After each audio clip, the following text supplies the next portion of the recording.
It's Soulful Saturday, y'all. Come on down. It's time to get busy. It's time to get busy. I know this. I don't think Facebook is even telling everybody that we're on anymore. I don't know what's going on. I don't get notified anymore. So anyway, I'm just going to be hanging out here until somebody gets here so we can chit chat. I see one person. One. I see two. Come on down. We have work to do. We have work to do, you guys. Who's here? Say hello. Come on in. Come on in. Come on in. It's Soulful Saturday. This is a good one. We're going to be talking about some stuff that kill your soul. Hello, Lucy. I'm glad you're here. It's good to see you. Who else is here? Who else has shown up? Here they come. Da-da, da-da, da-da, da-da, da-da, da-da. Come on, guys. Oh, boy. I'm just waiting. It's interesting to me because Facebook used to be, the minute you went on, just all the people started coming in. And everybody, you got the notifications, right when you did it. Now it seems like, you don't get the notifications anymore. I don't know what's up with that. There's Marianne and Kayla. Hi, guys. Hi, Diane. Good to see you. Counter says 10 people now. I know, it's just weird. Just weird. It's usually right away, but not anymore. There's Tammy and Joanne. Hi, guys. Katrina's in the house this morning. Good. Here we go. Here we go. Here comes everybody. Here they come. Well, you know what? While everybody's coming in, let me give you just kind of the rundown of what we've got going on here so you guys know, and then we're going to get down to business. This is kind of a tricky topic because, we're going to talk about stuff that really kills your soul. And, we're all somewhat guilty of it. But I just want to bring this to your attention because I think this is good stuff. This is stuff we all need to hear. And we've got a new quote of the day. And here they comes, the peoples. Here they come. Well, last week, this little mindful mug. Oh, man, I forgot to flip it again. Sorry. One would think with all the time that I had, I would have flipped it. Last week we sent out a mindful mug to Tammy Jameson for sharing and caring. If you share and care and tell a little bit of something about what we're doing here on our Facebook Lives, I love it. I really appreciate it because you're bringing more people like us into our little tribe. And, we as a tribe of people, as a community, we can do so much more. So just share it publicly so I can see it to your timeline, your Facebook page, and just say a little something about it. Because, honestly, we are here all for the same purpose. We want to live amazing, vibrant lives. We can't do that when we're bogged down with all the junk that's going on in our lives and we're eating like crap and we feel horrible. We can't do it. Vibrancy eludes us at that point. The way to bring vibrancy in is by doing things differently, by flipping the switch and seeing what is really going on in your life. It's getting out of the darkness, right? That's the whole thing. It's getting out of the darkness. So, I just wanted to mention that. So if you want to win, that's how you get one. That's how you'll get one. We choose a winner every couple of weeks. Every other Friday, we give a mug away. And I'd love to give you a mindful mug. And a mindful mug, just so you know, is about, especially for us who are food addicts and have issues with weight and have battled this we call it the carousel of crazy, have been on that carousel of crazy for years and years and years. And a mindful mug brings us back to center and helps us to understand that we need to be mindful before we eat. We need to think about what we're eating. We need to be a part of the experience and not just shovel the food in and be a Hoover vacuum. That's my old way. And it's an old habit that we need to get rid of it, you know? We have to get rid of it. This is how we become the vibrant people that we want to be. This is how we attain that life that we want to have. So a couple of things, just so you know, Perfect Paleo Protein, if you buy that, you get 90 recipes free. We send it to you in an ebook, and for the whole month of February, you also get the Collagen Challenge absolutely free. All right? That's how we roll, folks. That is how we roll, but only for the month of February. So get on it. Go get your Perfect Paleo Protein. We have vanilla, chocolate, and unflavored. Vanilla is back ordered, but it should be in today. If that's what they're telling us anyway. Also, what am I drinking? Everybody always asks me this. What are you drinking? This is Hot Melt Mix. It is exogenous ketones. It has MCT oil in it, and it also has in some electrolytes. So you feel good when you're losing weight and you're always in ketosis. That's pretty cool. There's my girl, Cassie. Good to see you, Cassie. And our freebie of the week is, if you want free shipping, order the L-glutamine. Put that in your cart. Order everything else, and everything else will be free too. But we give you free shipping, no matter how big the box is. Fill it up with all your goodies and put ships free in the little window code, and we'll send it out to you. L-glutamine is good for your gut. It also, if you use it like I do, in a little dish, and you put it on your gums, teeth, and tongue, it kills the craving on contact. I'm not kidding you. There's science behind that. Alrighty, the Bloom event is coming up, savingdinner.com/Bloom, if you know about that. It's 8 weeks away. Are you getting ready for it? We have so many people. I see people in here already that are going to be there at the event. It is going to be amazing, you guys, amazing. And you can find out all about it. We're going to be closing the doors, though, at the end of the month. So if this is something that you're considering, get on it. I know we've already sold out one hotel, so that's pretty cool. Let's see, what else do we have? Collagen Challenge, a sprint. I don't know if it's updated yet. Is Jenny here? I think Jenny's here. But is the sprint updated? It should be updated. You're going to need it for March 9th. You want to, sign up again so you get the videos and the emails and stuff.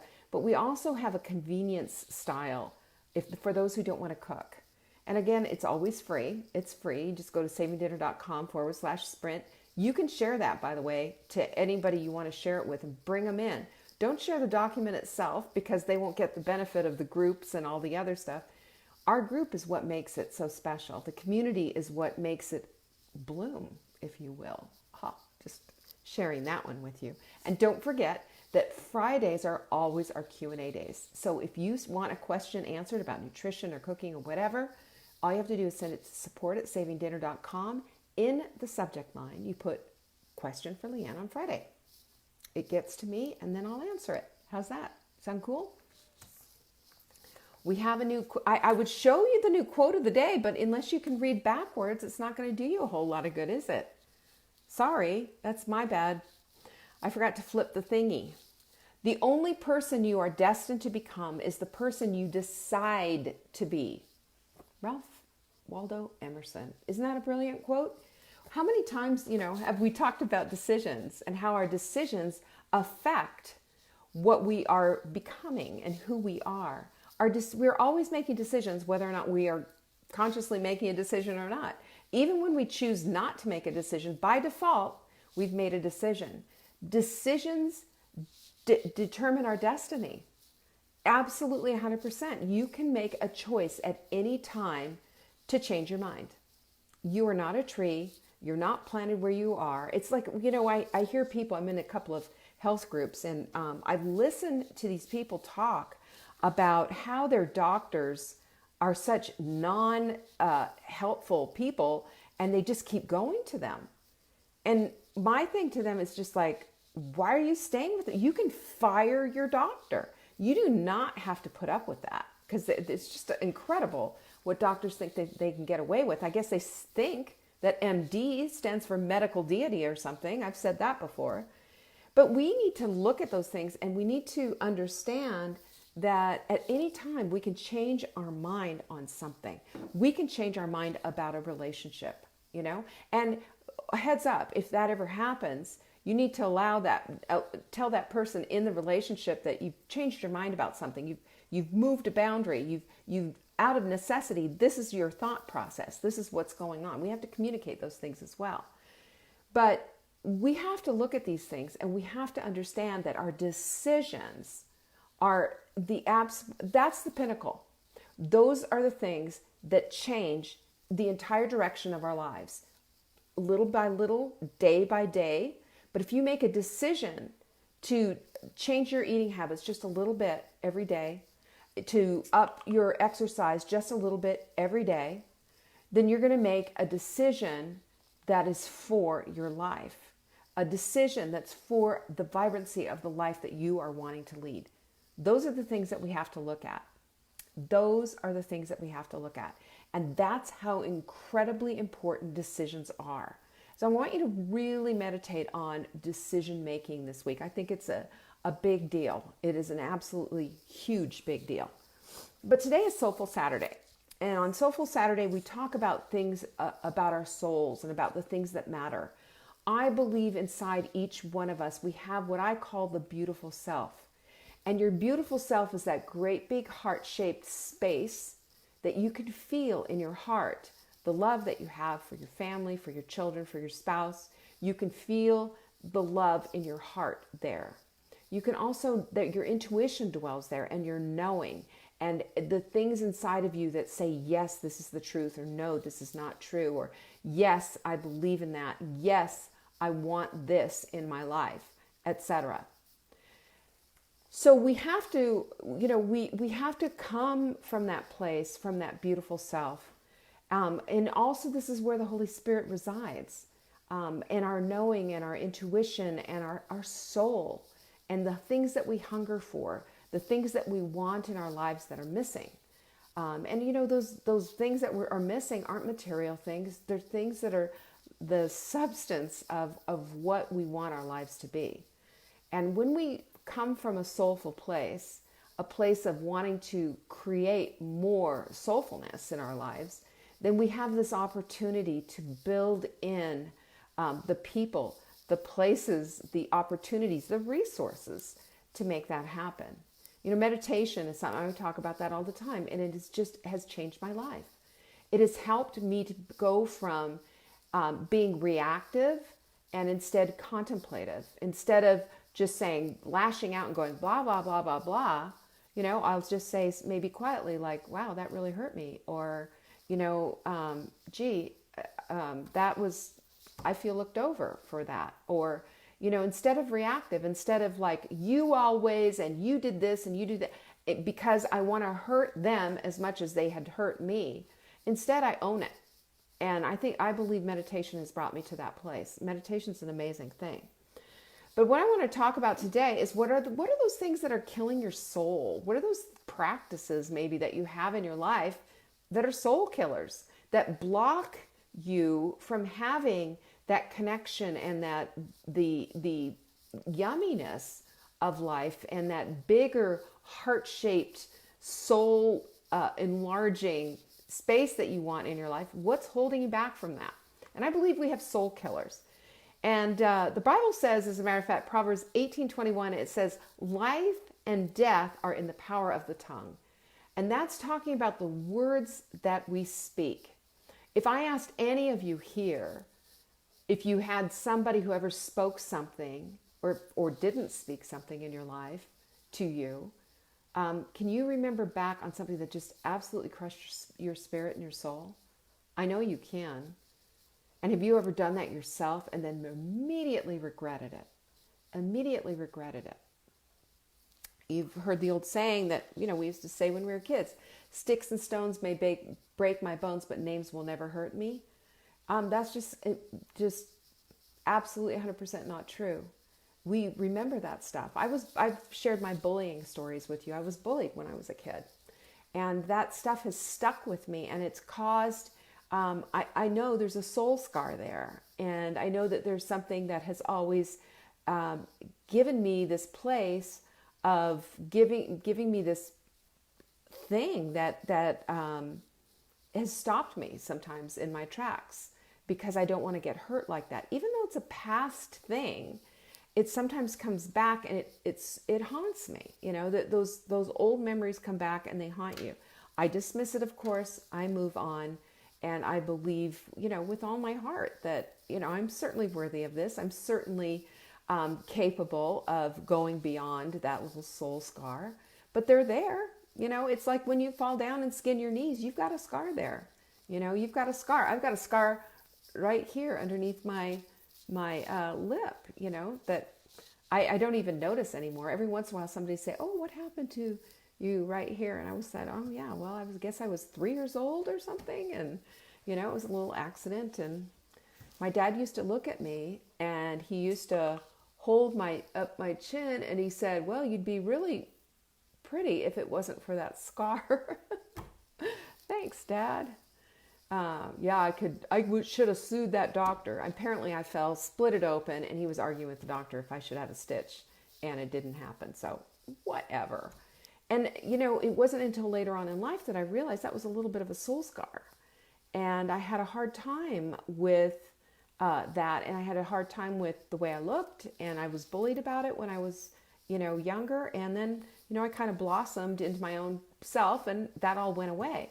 But the scars from being when I was younger was pretty brutal. Getting over that stuff is that's part of your soul work, is getting over that and understanding the truth of who you are, understanding the truth of how you're seen with God's lens. That helps so much, I think, to take a look at that.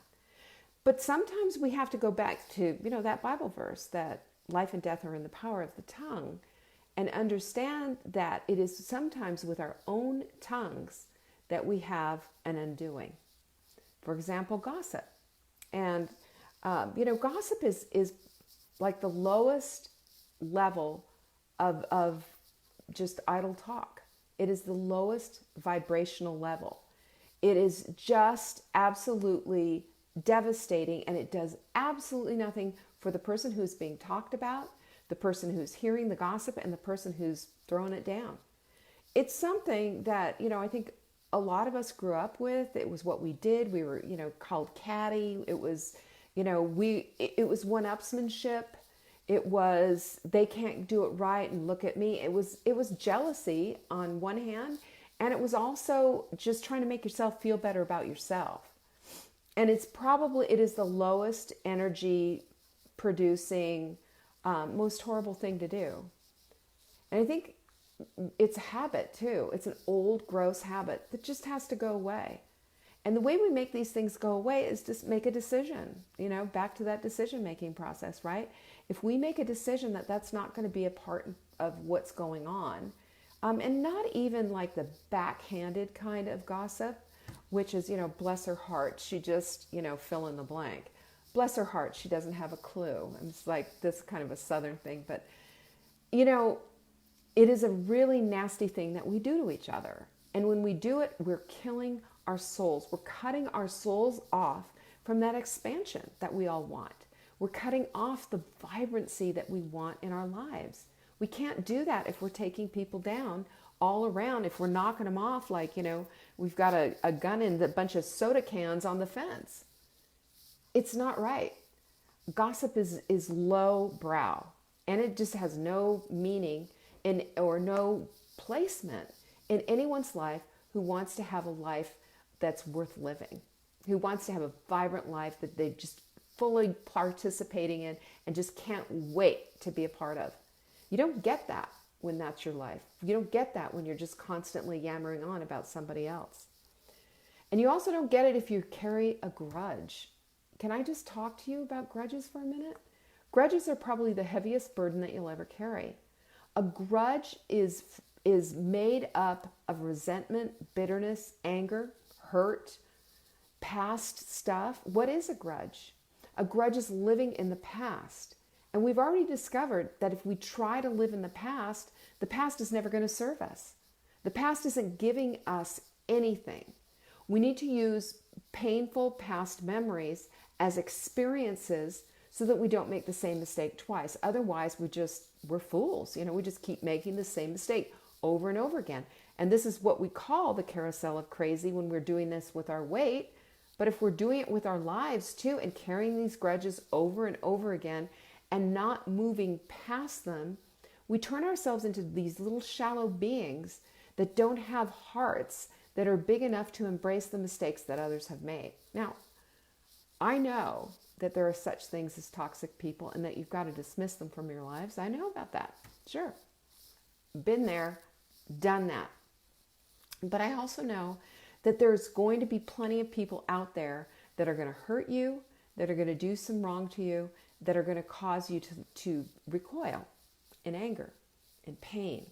And that anger and pain is going to be thought up and thought up and thought up and remembered and all of that until it becomes this huge burden of a grudge. And that's living in the past, and it eats away at you. And if you try to justify it, you're justifying your own soul's sin. It becomes a burden that is too much, that burns away and takes away your joy. Grudges have no place for you, no place in your life. And grudges will never give you the joy that you want. Grudges will never do that. And so the only solution to a grudge is to talk to the person that created the grudge and just say, look, I know that, and give them the benefit of the doubt, that you weren't out there to deliberately hurt me. Or if they were, then maybe they're toxic and you need to make a different decision about that. But having a grudge and carrying that around and letting that take and suck your energy away from you. And we've talked about this before, that what you put your thoughts on, what you think about expands. So if you have a grudge that you're just constantly mulling over in your head, that grudge is going to grow and it's going to become a monster. We can't do that to ourselves. It crushes our own souls. They say that some people like to, if you let somebody live in your house, in your head, rent free, that you're basically giving them space to take over your brain. You're basically allowing them to have free reign over your life. You're giving over your life for that person and for their wrongdoing. I don't know about you, but that sounds just a little bit like the carousel of crazy to me. It sounds a little bit like we are giving up our lives for somebody else's craziness. Is that an even exchange? Is that even an exchange you want to have? That's how I look at it. And that's how I know that grudges just absolutely have no place in an enlightened woman's life. A wise woman is not going to give power to a grudge. You want to give your power to the things that are empowering. And grudges and gossip are not those things. Those are the lowest common denominator. Those are the lowest of lows. This is low vibrational thinking, and it gives you nothing back except more of the same. And you just want to spit it out of your mouth. It's like watching the evening news. I always say after watching the evening news, I want to go take a shower. So I spend less time doing that, and I spend more time on the things that lift me up. I watch baby goats on YouTube videos, or funny things, or I can't even watch, action movies and things like these. Stress me out. I'm a little bit of an empath that way. And wouldn't it be great if we could all just have that kind of a thing where we just want to love one another just a little bit more and quit this stuff, quit this low stuff. It's lowbrow, and it just doesn't belong in a heart of a wise woman who desires more in her life, because it won't give you anything in return except more of the same. This negativity will never turn into suddenly a beautiful rose, will it? No. It stinks, it's ugly, and it's unbecoming. So sometimes I think we need to have a little open soul surgery and have a little see at what's going on inside. Is this part of who I am? Is this the thing? Is this me? We can't do a thing about the people out there who've maybe hurt us in the past. And the ones that maybe we have a grudge with right now, we have to make a determination. Is this somebody I want to keep in my life? Or is this a toxic person? If it's somebody you want to keep in your life and you're carrying a grudge, then it's something that you have an obligation to right now, today, do something about. Send them a card. I'm thinking about you. This has been, it's been a little rough. When you have a minute, can we get together? Do something. And I'm going to tell you, like last Thursday, I guess it was, I dared you to set the table, do something beautiful, and surprise everybody with it. And a couple of you did, and I saw your pictures and everything. It was really awesome, using your good china and just being a little bit extravagant with yourself. I have an idea for this, is be a little self-reflective and go for a dig. Go for an archaeological dig right inside and see where you're holding the grudges. When we can get rid of the stuff that's holding us back, then we go forward in a big way. And, we have, in our mouths, we have the power to bless or the power to curse. We have the power to forgive or to hold on. And when we allow, the forgiveness to happen and the blessing to happen, and we start to look for the goodness and the mercy and the incredible blessings that this life has, even with the garbage, that's the more of the stuff that we're going to bring back in. I love that. So if you decide to do a little open soul surgery, then you have to look at what's there. What's in there that's ugly in you that you don't like. And I'm not asking you to go in there and just get, into this self-flagellation thing and just put yourself down. But if you know something's in there and something's been bugging you for a while, then go in there and fix it, for heaven's sakes. Don't just think about it and think about it and think about it. Thinking does nothing. Thinking is just a power of, is just, you might as well be sitting and gazing at your navel all day long. It will do nothing. But if you know that there's something out of an alignment that needs to be fixed, and that's damaging to your soul, that's holding you back, and that's hurtful, then you need to say something. And if that person's passed, then write a letter. Write a letter to that person who's passed. If you need to, then do something. Make a phone call, send an email, send a text message, invite them out for tea. Do something, but don't do nothing, because it's in your power to fix it. And especially if they don't know that they did it, they're going to want to know, especially if they're any kind of good person. And remember this, you can always do better.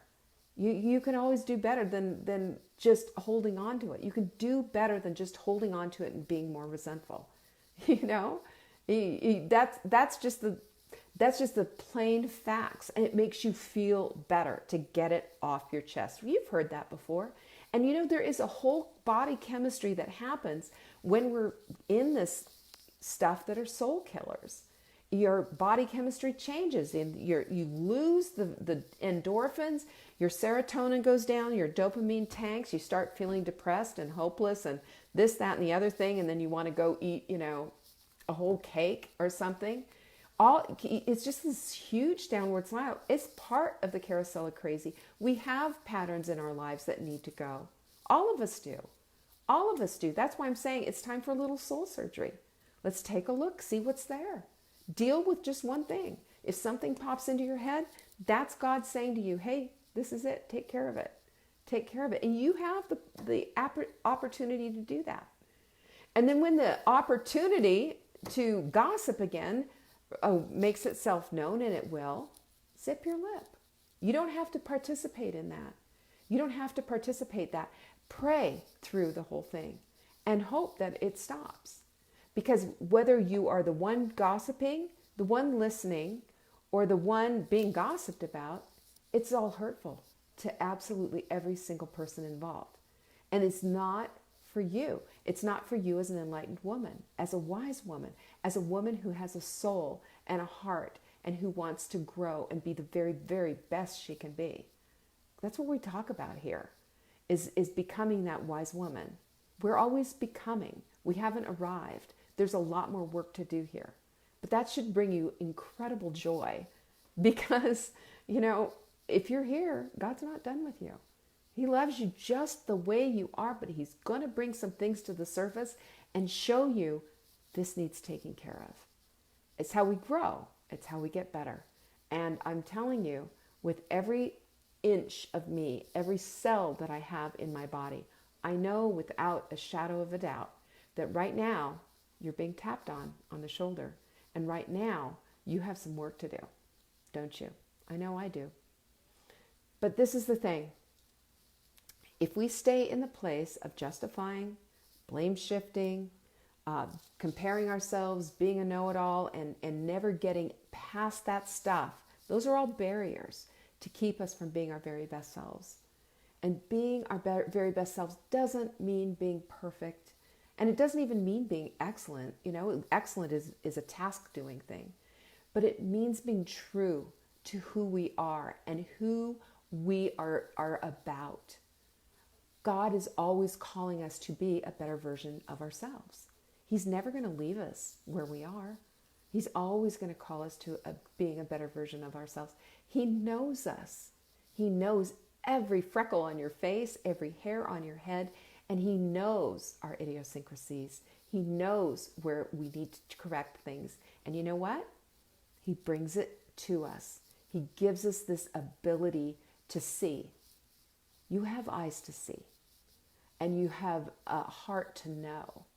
And all I'm asking you to do right now is to activate it, because the kind of woman that you want to be is right there inside of you, and she's going to be even better than she was yesterday.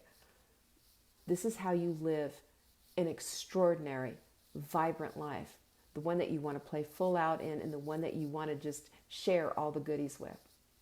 All right? That's what I have for you today. I hope you found that helpful. You know?